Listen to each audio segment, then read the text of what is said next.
saja. Ini kan saya nggak bisa Bapak bilang bakal berhenti, oh nggak bisa. Saya punya prinsip, Bapak punya prinsip, kita semua hidup dengan prinsip. Bila masih mungkin.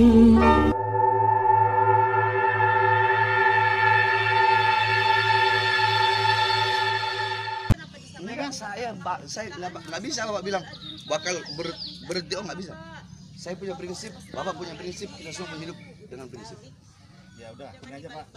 Nanti sesuaikan mungkin kita udah tahu Pak, ada panggilan-panggilan itu ke. Nah, makanya Senin kan saya udah bilang, saya datang ke Polda Jabar.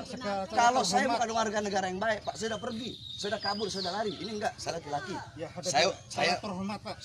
Oh iya, setiap ada masalah pasti saya hadapi. Ya. Mungkin ada asap, kalau nggak ada api. Tuh. Ya, Bapak bisa menjaga kalimat. Saya menjaga kalimat saya. Menurut Bapak, Lah enggak, ini tapi gini Pak, sekarang saya tanya, urusannya ada apa? saya nyampaikan pesan. Pesan Saya dari tidak siapa? berharap Pesan dari siapa? saya selaku penguasa wilayah. Pesan dari siapa?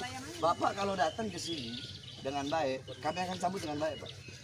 Ya, karena Kami Bapak rakyat, sudah TNI terlanjur lahir dari rakyat. Kami menyampaikan rakyat. yang baik, Pak. TNI lahir dari rakyat. TNI lahir dari rakyat. Jangan takut-takutin masyarakat. Jaga bapak, jangan bapak, jangan bapak.